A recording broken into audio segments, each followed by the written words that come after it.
آج کی میری یہ ویڈیو ایک ایسی عورت کی کہانی ہے جس نے یتیم بچے کو دھتکارنے کی دنیا میں ہی عبرتناک سزا ملی۔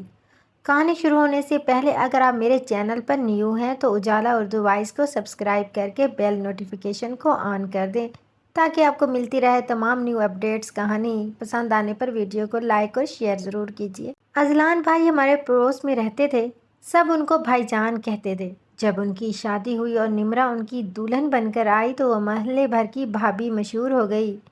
نمرا بھابھی یوں تو بہت اچھی اور اخلاق والی تھیں، لیکن کچھ کاہل سی تھیں۔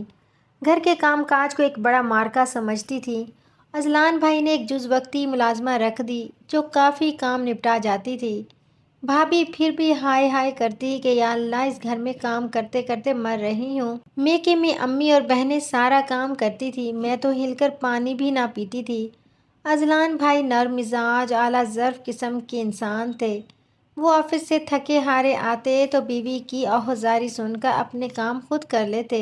اس پر نمرا بھابھی اور بھی سر چڑھ گئیں۔ شادی کے 2 سال بعد اللہ تعالیٰ نے انہیں یک کے بعد 2 بچوں سے نواز دیا تو بچوں کی پرورش ان کی مشکل ترین ذمہ داری بن گئی۔ ان کی دیکھ بھال سے وہ گھبرا گئیں اور گھر تو ایک طرف خود اپنے سراپے سے بے نیاز نظر آنے لگی۔ کبھی بیٹا بیمار تو کبھی بیٹی کو بخار۔ تمام وقت ان سے بچوں کے چھوٹے موٹے کام ہی ختم نہ ہو پاتے تھے۔ کسی کے گھر آنا جانا، ملنا ملانا سب کچھ ختم کر دیا، بس بچوں کی ہی ہو کر رہ گئی تھی۔ انہی دنوں اذلان بھائی کے چھوٹے بھائی اور بھابھی کار حادثے میں انتقال کر گئے۔ صرف ایک ننھا منا بچہ موجزانہ طور پر بچ گیا۔ سچ ہے جسے اللہ رکھے اسے کون چکھے۔ اس خوش نصیب بچے کی بد نصیبی کہ ماں باپ دونوں کا سایہ نہ رہا۔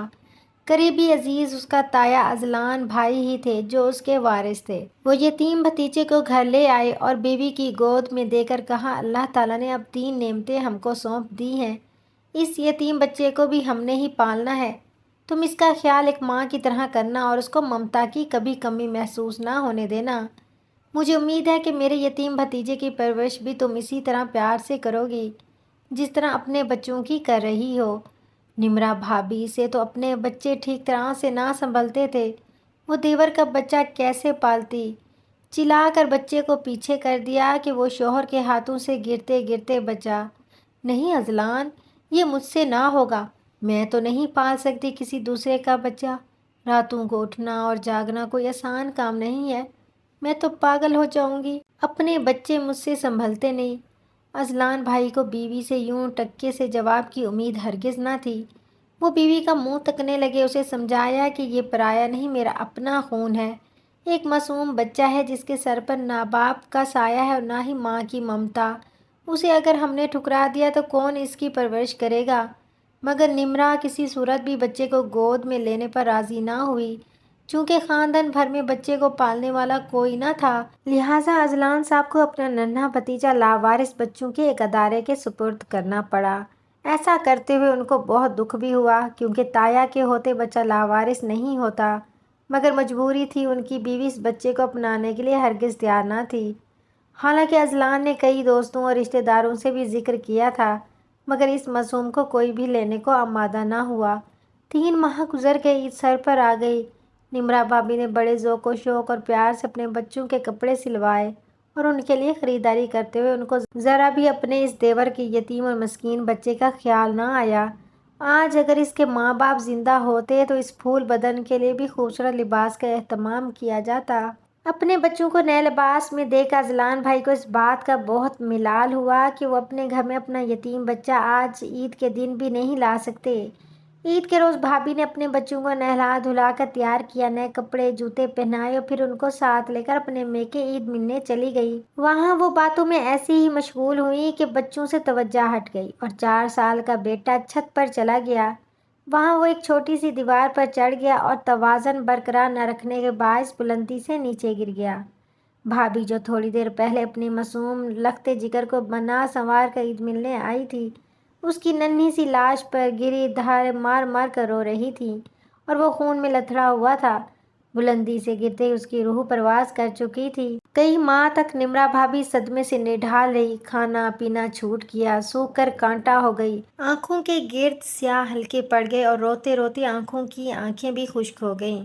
پاس پڑوس کی عورتیں دل جوئی کو آتی، ماں اور بہنیں بھی ان کو صبر کی تلقین کرتی، مگر یہ کسی بت کی مانند خاموش بیٹھی خلاؤں میں گھورتی رہتی تھی۔ وقت کے ساتھ ساتھ زخم مدھم ہونے لگا۔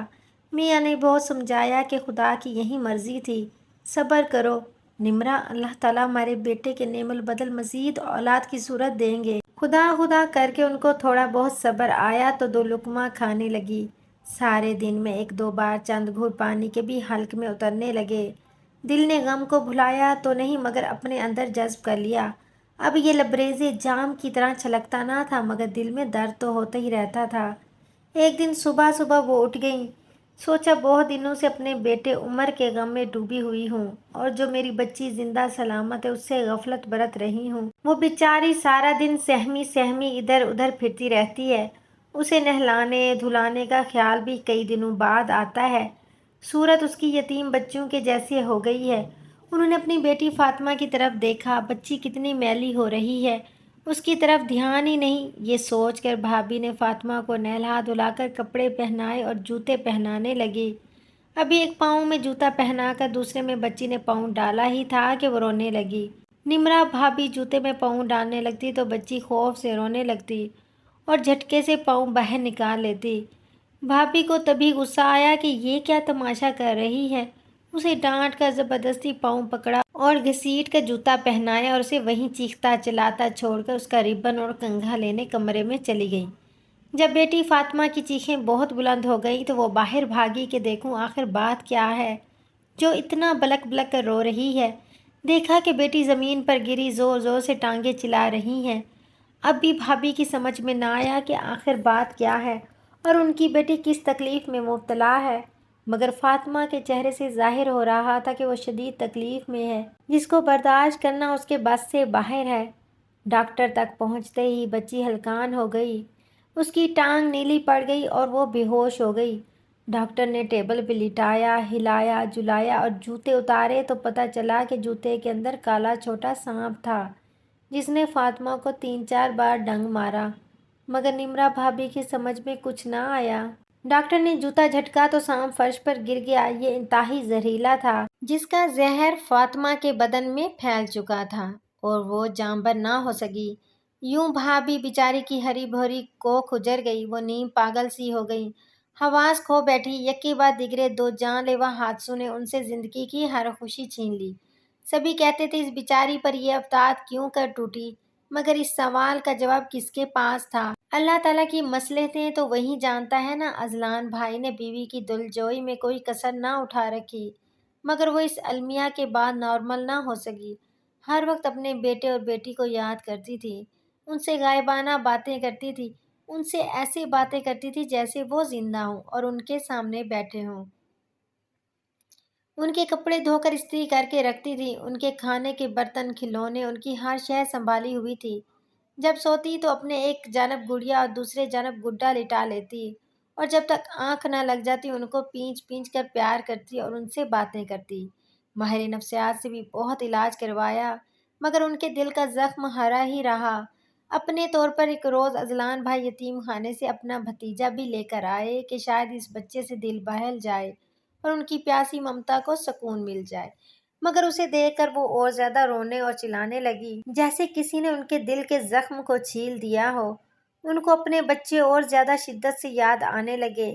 یہ بد نصیب بچہ ان کے غم کا مداوا نہ بن سکا اور اذلان بھائی یہ سوچ کر بچے کو واپس یتیم خانے لے گئے کہ کہیں بھابھی کو دورہ پڑ گیا تو اس بچے کو نقصان نہ پہنچا دے۔